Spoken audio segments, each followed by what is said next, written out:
Eu quero mudar de assunto agora para falar do Supremo Tribunal Federal, que formou maioria para manter a decisão que suspendeu o piso nacional de enfermagem.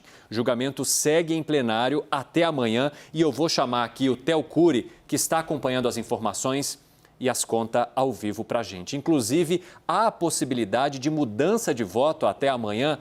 Conte todos os cenários para a gente aqui. Theo, bem-vindo, boa noite.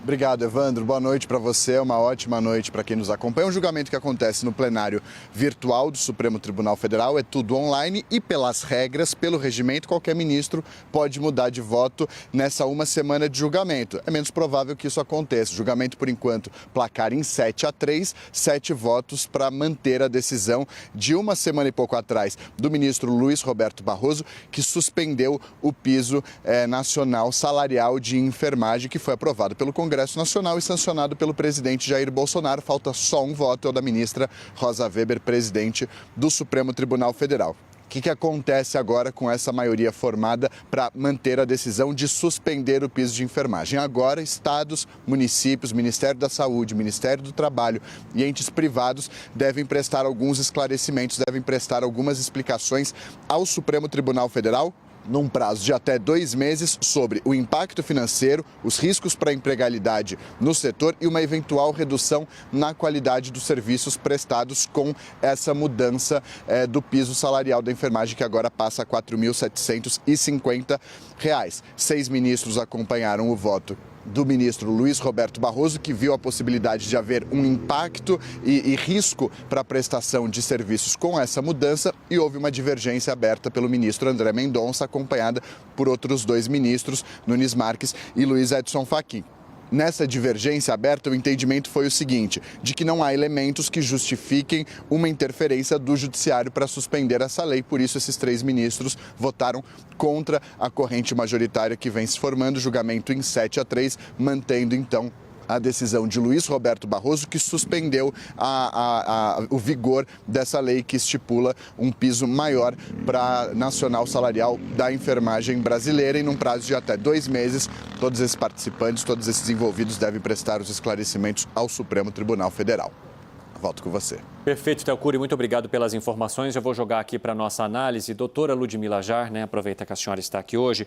Eu conversei com um enfermeiro que, desde a pandemia, coordenou grandes hospitais do interior de São Paulo para saber dele como que ele e a categoria, vários dos que ele coordena, entenderam essa decisão.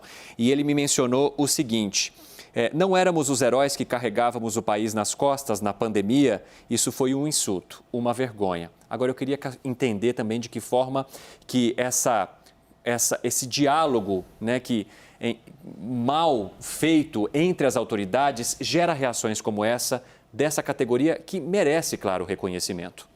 Evandro, voltando ao que nós começamos no início do programa, nós falamos sobre como levar informação para todas as pessoas.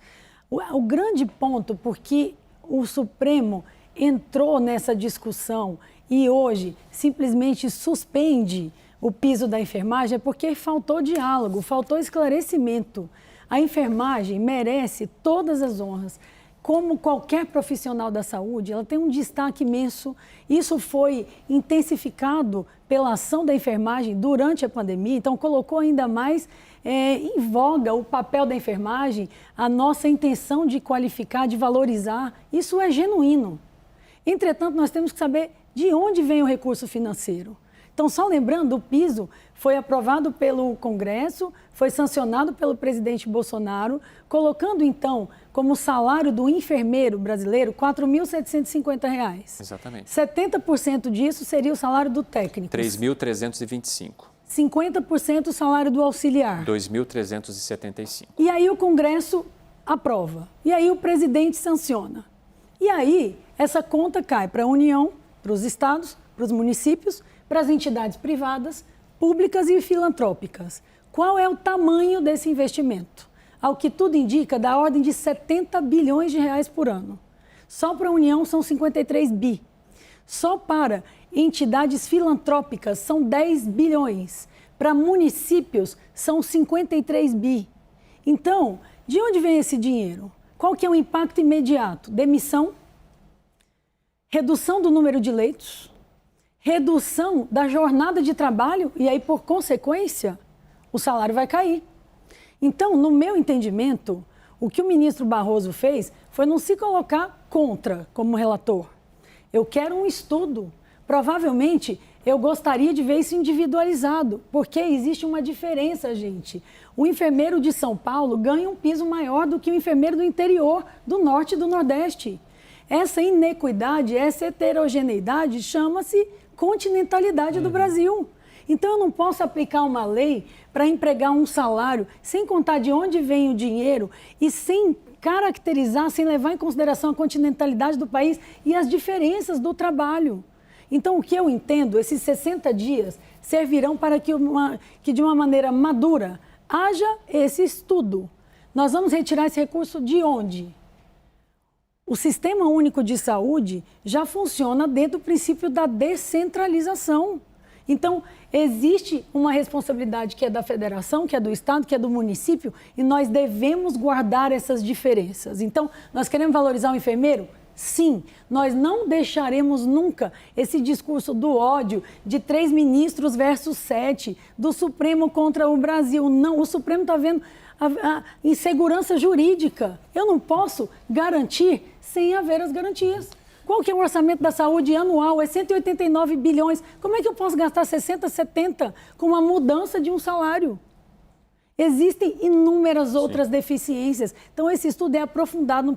Não podemos ir lá e simplesmente promulgar uma lei, sancionar, sem garantir e assegurar que aquilo vai chegar sem gerar uma insolvência, sem gerar uma redução do número de leitos e, o pior, um impacto ainda maior na queda de qualidade do serviço de saúde. Quer colocar, Yuri, que Thaís também quer fazer um comentário rápido. Pegar bem rapidinho, acho que tocou num ponto que é fundamental dessa discussão, né? Porque o Congresso ficou preocupado em fazer a benesse de aprovar, o Executivo não teve a responsabilidade de vetar, porque tampouco queria ficar mal do ponto de vista político, e aí depois vão botar na conta do Supremo, que nesse caso está tentando... Aí a discussão é se é o papel do Supremo tentar botar a ordem na casa, que deveria ser da política, mas que se mostrou uma questão necessária. Nesse momento, eles estão sendo guardiões, eles estão cuidando. Porque se a gente vai assegurar uma modificação que é em benefício de uma classe, isso não pode gerar insegurança em outras classes ou em outras prioridades da saúde. Você sabe que quando saiu a notícia, quando foi o ministro tomou a primeira decisão liminar e agora que está sendo mantida pelo plenário, eu fui conversar com o deputado Alexandre Padilha, que foi o relator, foi ministro e tal. Ele faz uma estimativa bem menor de custo e ele dá, o que ele explica é que assim, não, é um custo que dá para ser absorvido, mas efetivamente dá para perceber que não foi apontada uma alternativa, seja os 70 bilhões, seja os, acho que é 16 bilhões que ele fala. O que os parlamentares chegaram na conta foi de 12 bilhões e 300 milhões. Isso. O que na prática... 12 bilhões, 138 milhões. Não é isso, é muito maior. E não é só isso. Nós temos que saber essa heterogeneidade, de onde vai ser esse dinheiro. E as entidades filantrópicas, os hospitais públicos, as universidades, que hoje estão, infelizmente, fazendo parte de rachadinha. Então, é tudo. Então, existem prioridades, sim, o enfermeiro, o médico, o psicólogo, o fisioterapeuta, são classes que merecem ser valorizadas como outras, dentro de estudos aprofundados e, mais uma vez, a informação chegando para a população.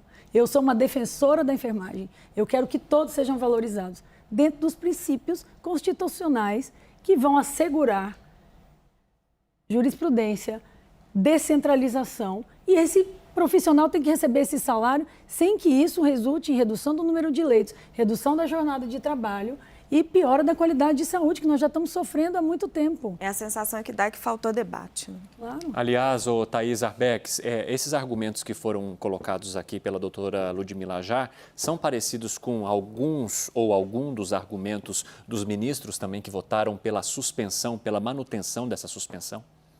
Sim, doutora Ludmila nos deu uma aula de como fazer política, mas no voto do ministro Gilmar Mendes, ele destaca exatamente esse ponto. Ele fala do custo para o serviço público, para estados e municípios, mas ele também fala no setor privado. Ele diz que parece imprescindível que um piso nacional como esse que se ensaia, leva em consideração as diferenças sociais e econômicas que existem entre as regiões do Brasil. Ele cita, por exemplo, que o mesmo piso que pode ser insuficiente aí em São Paulo, no estado de São Paulo, pode ser impraticável com a realidade do mercado de outros estados. Então, o que a gente pode deduzir desse julgamento? Que, na verdade, o Supremo Tribunal Federal está evitando excesso de judicialização lá na frente, quando, de fato, esse piso estiver implementado no setor público e no setor privado em todo o país. Thaís Arbex, muito obrigado por sua participação hoje aqui no CNN Arena Eleições.